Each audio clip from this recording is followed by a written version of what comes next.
Patty Kane is officially a New York Ranger.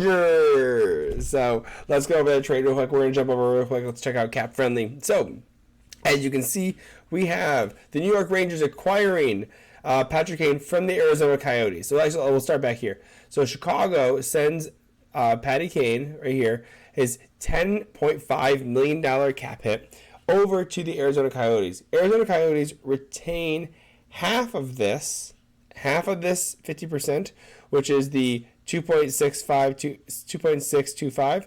So they're retaining 25% of the contract, and Rangers are the Rangers are kicking over a third round pick for holding on to that $2.6 million, which is, it's a third round pick's pretty big, but that is quite a bit of money just to hold on to the dead cap, because you can see right here what they're holding on to, right?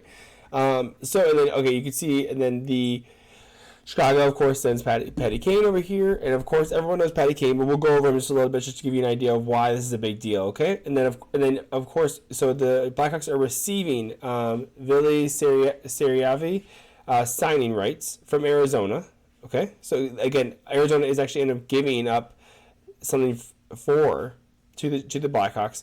Then New York is sending over Andy Welinski, a second round pick conditional, and a fourth round pick. So 2023, 2025. And then Chicago is sending back Cooper Zek. So let's knock out real quick. We're going to knock out a couple of them. Let's knock Cooper Zek right here real quick. So Cooper Zek is an RFA. He is a little bit older, I believe.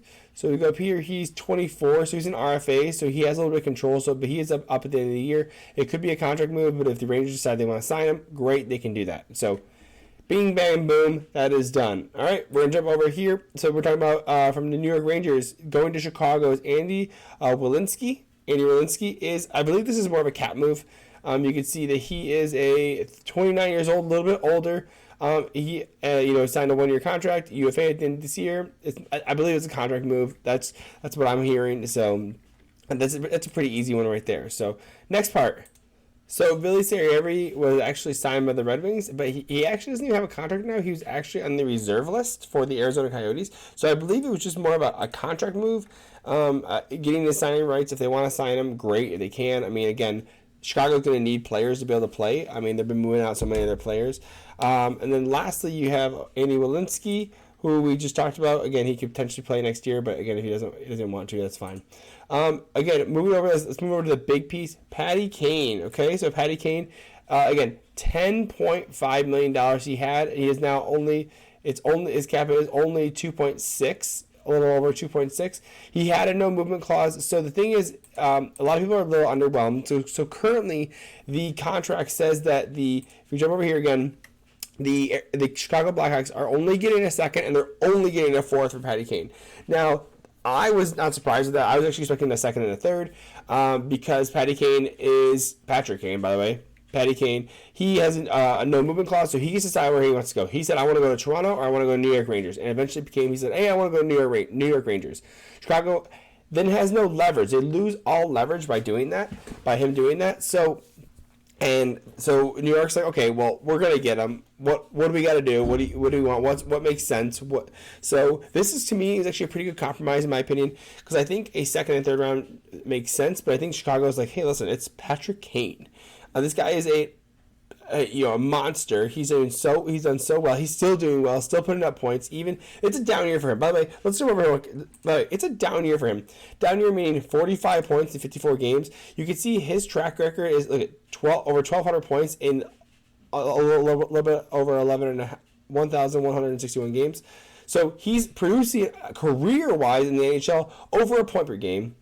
And this is an odd year for him. It's not really working now. He's only doing 45 points in 54 games, so he's only producing at 0.8 goal points per game, as opposed to the normal point per game plus 90. Last year, 92 points in 78 games. So again, that's awesome. I mean, good for him. I mean, he's still producing on a team that is not doing well. So again, I'm excited for them.